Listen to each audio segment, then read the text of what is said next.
D'après Youssef Boussouma, un militant pro-palestinien, enseignant d'histoire-géographie en France, Yasser Arafat aurait échappé à de nombreuses tentatives d'assassinat de la part d'Israël, grâce à un fait peu connu, la langue kabyle.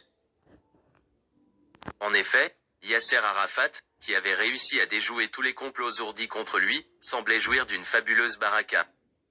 Pour rappel, les Palestiniens, à leur tête Yasser Arafat, se sont battus dans les années 70 en Jordanie, contre l'armée de Bédouins du roi Hussein, ou au Liban, contre les phalanges libanaises d'extrême droite, dirigées par les Guémayel, ou encore contre l'armée israélienne, lors des multiples incursions et invasions du Liban, dans les années 80.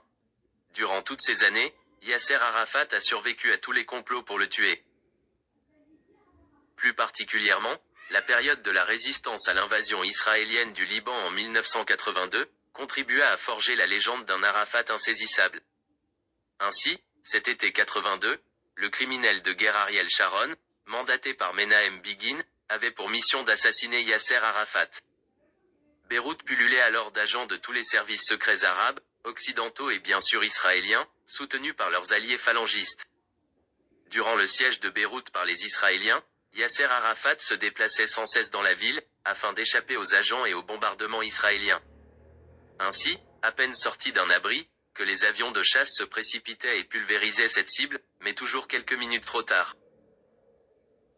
Alors, comment expliquer l'aptitude de Yasser Arafat à échapper sans cesse à ses poursuivants, sachant que ses propres forces de sécurité devaient faire face au Mossad, les services secrets qui passent pour être parmi les meilleurs du monde? En fait, le secret réside dans le commandement de la Force 17, qui était l'unité qui s'occupait de la sécurité de Yasser Arafat. Le nom de Force 17 provenait tout simplement du numéro 17 de la rue de Beyrouth où se trouvait son quartier général. Composé d'une centaine d'hommes, leurs chefs étaient des très proches de Yasser Arafat.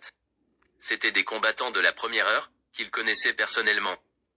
Selon Youssef Boussouma, le commandement de la Force 17 était des Palestiniens d'ascendance algérienne, descendant des multiples vagues de migrations algériennes vers la Syrie et Palestine au cours du XIXe siècle. Or, nombre des membres de ces Palestiniens ont conservé leur langue d'origine, le berbère algérien. Comme ils avaient coutume parfois de parler entre eux en kabyle, ces officiers de la Force 17 avaient tout simplement établi un code de communication chiffré, basé sur la langue amazigh. Ainsi, ils ont pu longtemps déjouer les écoutes israéliennes. Les Israéliens qui partaient du principe que le cryptage et les différents codes des communications palestiniens étaient basés sur l'arabe, étaient perdus. Ils n'arrivaient pas à identifier la langue que les Palestiniens utilisaient.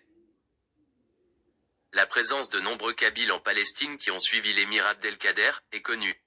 D'ailleurs, il existe un documentaire sur les Kabyles de Palestine, réalisé par Taharouchi, que nous vous invitons à regarder. الآن حرصن بالجخام إنه تنسلينا راه تعرف كنا نفقى نسن ولا جيني نسن تدس ده الزيري رقبي شي هداك يا سميس عطوش